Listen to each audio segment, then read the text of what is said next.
Halo, perkenalkan, aku Mr. Kom. Seperti yang kalian lihat, aku adalah sebuah komputer. Berbeda dengan benda-benda pada umumnya, aku dapat berpikir dan menyelesaikan sebuah masalah seperti manusia. Namun, aku punya caraku sendiri untuk melakukannya. Cara ini disebut sebagai pola pikir komputasi. Hari ini, aku akan mengajarkannya kepada kalian tentang konsep ini. Apakah kalian tertarik untuk memahaminya? Pastinya dong. Pola pikir komputasi adalah sebuah keterampilan berpikir untuk menyelesaikan suatu masalah dengan cara sebuah komputer atau pembuatnya bekerja. Terdapat 4 keterampilan utama di dalam pola pikir ini. Pertama, dekomposisi. Dekomposisi adalah keterampilan untuk bisa memecah masalah menjadi komponen-komponen yang lebih kecil agar bisa diselesaikan dengan lebih mudah. Kedua, rekognisi pola. Sebuah keterampilan melihat kesamaan atau perbedaan di antara beberapa hal. Ketiga, abstraksi. Abstraksi merupakan keterampilan untuk dapat menyederhanakan sebuah masalah dengan menghiraukan komponen detail dan fokus hanya pada bagian utamanya. Dan terakhir, keempat, algoritma. Sebuah kemampuan merancang dan memahami sebuah instruksi yang berupa langkah-langkah untuk menyelesaikan sebuah masalah. 1. Dekomposisi.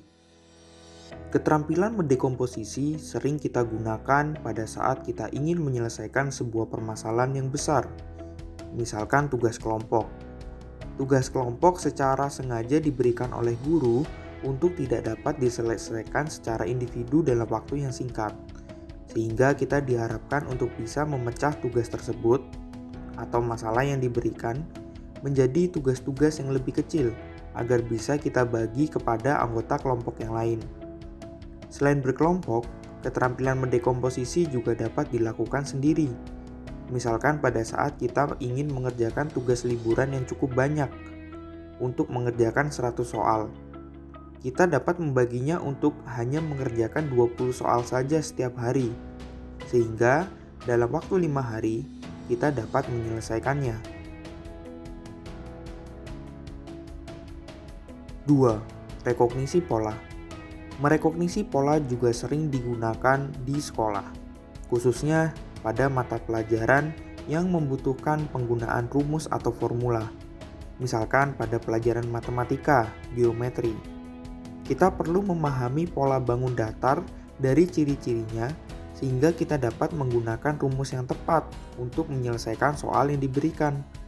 Keterampilan ini membantu kita untuk bisa hanya menggunakan satu solusi untuk beberapa permasalahan yang sepola atau sama. Misalkan, untuk mengukur luas dari banyaknya bangun datar berikut ini. Ternyata kita tidak perlu menggunakan 12 rumus yang berbeda. Kita hanya perlu menggunakan 3 rumus karena polanya untuk setiap bangun datar adalah sama. 3. Abstraksi. Abstraksi adalah kemampuan untuk melihat sebuah gambaran besar atau inti dari suatu hal.